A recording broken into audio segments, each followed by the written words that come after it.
Hello my dear friends, you're on the Military Summary channel, and this video we're going to discuss the most important events that took place during the previous 12 hours. We have a lot of very interesting updates, so let's start. And first we're going to talk about the Zaporozhye direction, where the Russians continue their offensive operation. During the previous 24 hours, lots of changes on the ground were recorded. For example, this is the situation by the end of the 28th of October of 2025, and this is the situation by the beginning of the 29th of October. As you can see, the armed forces of the Russian Federation continue advancing further in the western direction from the settlement by the name of Poltavka. Now the Russians in this area are focused to maintain the line, to shorten the distances, and to get as close as possible to the next defense layer. We're talking about the villages by the name of Veselye, Zeleny Gai, and Chervone.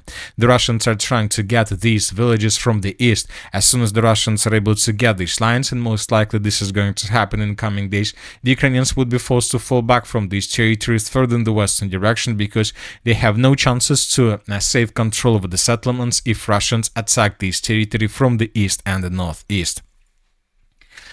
Furthermore, the Russians continue their offensive operation in the direction of the settlements of Krasnogorsk and Rybna. These are the last settlements along the river of Yanchul around the Uspenovka fortified area. So the Russians continue advancing, and this information during the previous 12 hours was confirmed both by neutral mappers and by pro-Russian sources. Furthermore, some pro-Russian sources reported that the clashes for these two territories have already begun. Maybe in coming days, in 2 or 3 days, these villages would be captured by Russians completely, and we will color this territory in the complete Russian control. Furthermore, the sources are saying that the Russians continue advancing or began clashes for the settlement of Veselye. The Russians are trying to answer the settlement of Vishnyo from the south, and several pro-Russian sources reported that they managed to answer the village from the east, and that there are very heavy clashes on this territory. Furthermore, some sources reported that Russians improved their positions in the northern direction and managed to capture this company's stronghold. Now Ukrainians are blocked on the territory of Vishnyo without any chances to get supply and support from the mainland. Ukrainians are no longer able to use this road for supply support of their contingent on the territory of Vishnyo. The only way to do this is using drones, but Russians control this territory, and the village of Vishnyo is not so big. It seems that in coming days this settlement would be also captured by the armed forces of the Russian Federation. The village of Vishnyo is a very important and huge village with big number of buildings, like of facility type. So these territories could be used by Russians to concentrate units, to concentrate forces, to establish additional equipment, and to prepare a foothold before further offensive operation in the northern and the northwestern directions towards the settlements of Vidradne, Gai, Novoalexandrovka, and Danilovka. Now let's move further and let's discuss the situation in the city of Pokrovsk. The situation here remains tense, and it seems that Ukrainians will not be able to hold their positions on the territory of this agglomeration for a very long period of time. It seems that everything will be finished much faster than we expected. So before we start, let's discuss everything. Let's discuss the changes. So this is the situation by the end of the 28th of October of 2025, and this is the situation by the beginning of the 29th of October. The armed forces of the Russian Federation managed to answer the southern part of the settlement of Mirnograd. This information was confirmed by neutral mappers, and Russians managed to improve their positions in the northeastern part of the same settlement.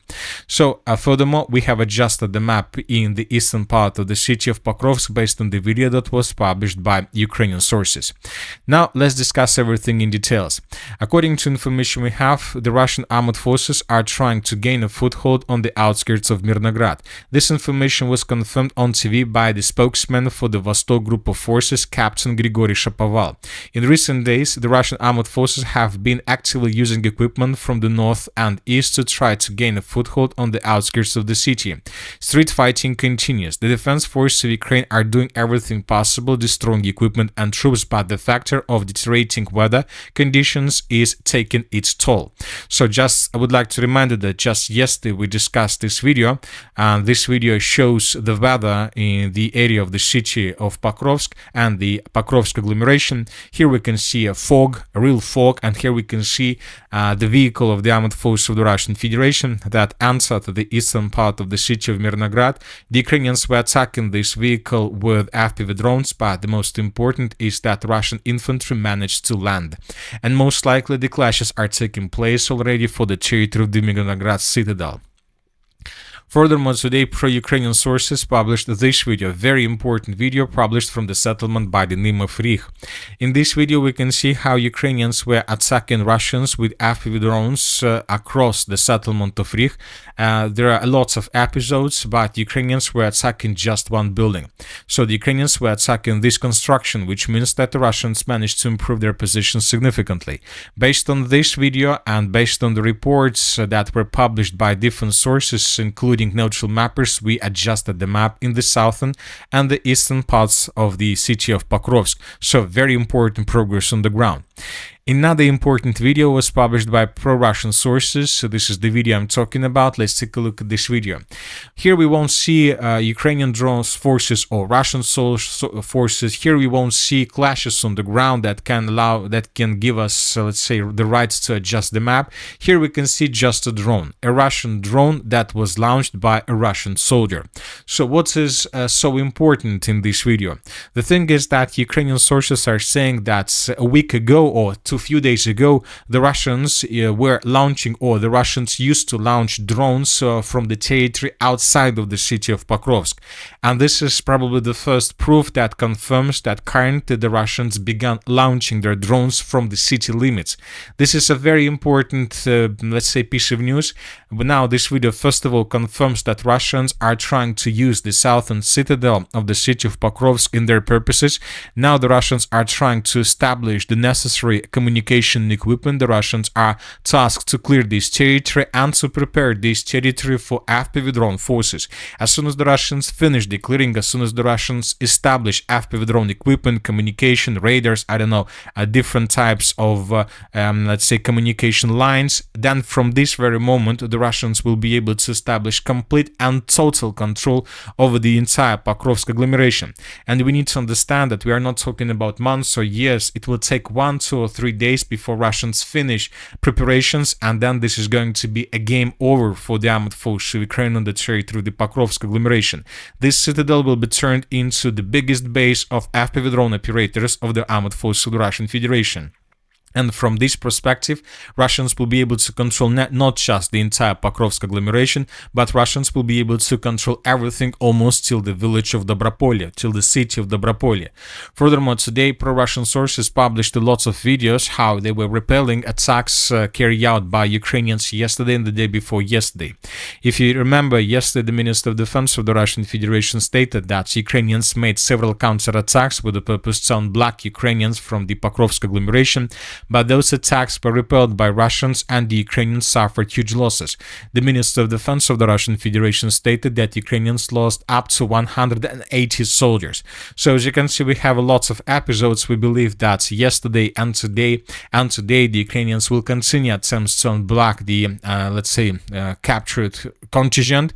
And today we're going to see more attacks from the Ukrainian side, and which is most important today, most likely the Minister of Defense of the Russian Federation will give us additional details about the situation and about the status of the Pokrovsk Cauldron. So now let's move further. And now let's talk about the Konstantinovka direction. According to different mappers, the Ukrainians were forced to fall back completely from the area to the south of the Kliban-Bytska water reservoir.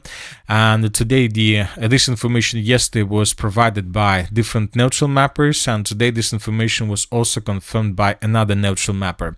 So this is the situation on the ground. The Russians finished the battle for the Kliban-Bytska water reservoir, and in coming days we are waiting for more attacks from the Russian side in the direction of the city of Konstantinovka. Furthermore, the sources are saying that currently there are very heavy clashes for the southeastern part of the city of Konstantinovka itself. The Russians are advancing, trying to establish complete control over this part. Now let's move further and let's discuss the situation in the Liman direction. During the previous 12 hours, additional changes on the ground were recorded. So this is the situation by the end of the 28th of October of 2025, and this is the situation by the 29th of October of 2025.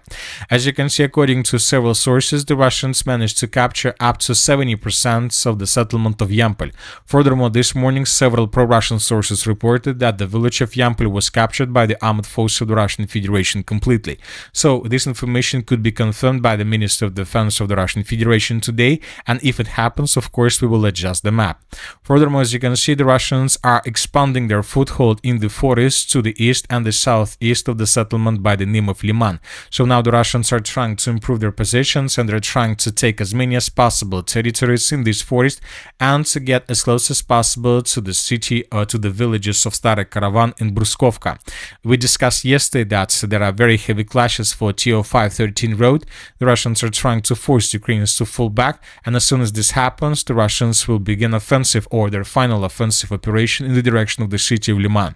Ukrainians from these positions and from this configuration of the front line would not be able to hold their positions for a very long period of time, because the city of Liman is currently without any supply and support from the mainland. Ukrainians used to have logistic through the villages of Yarovo, Stepnogorsk, Svetogorsk and Drobyshevo, but this territory is under complete Russian control. Ukrainians are trying to send vehicles, light vehicles with some arms or probably with weapons, but everything that enters Yarova or Drobyshevo can be destroyed by Russians within seconds. So this territory is under complete control without any chances to, let's say, break through this territory and break through encirclement. Now let's talk about the city of Kupiansk. Today we are waiting for additional report from the Minister of Defense of the Russian Federation. Today most likely they will give us additional details about the situation in this area. As for geolocations, we have a video from the central part, and here we can see how Ukrainians were attacking Russian soldiers in the central part of the city of Kupiansk. So this is a very important video, because I would like to remind you that according to different mappers, Russians managed to encircle this this micro district of the city of Kupiansk, and that several hundreds of Ukrainians were caught in Cauldron. And today we got video that confirms Russian progress in this area, which means that the Russians are about to finish the battle for this territory and for the entire western and the northwestern parts of the city.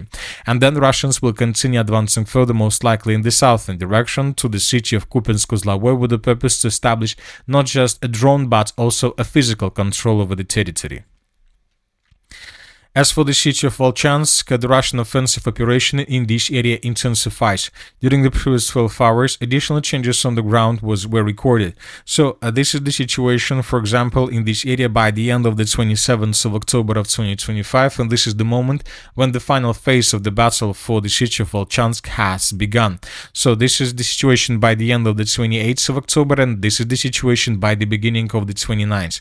As you can see, the Russians are moving with the purpose to capture the settlement of Prilipovka. This will allow the Russians to improve logistics. Furthermore, the Russians, according to several sources, captured the settlement of Sinelnikova. This information was confirmed by neutral and pro-Russian sources, and the Russians finished the battle for the Volchansk citadel, the last citadel in the southern part of the settlement. So the Russians are about to leave the city limits of the city of Volchansk, and then they're going to just probably a few days left to finish the battle for the southern and the eastern parts, and then Russians will enter the Kharkiv operational space, and they will begin moving further in the direction of Belny Kolodys.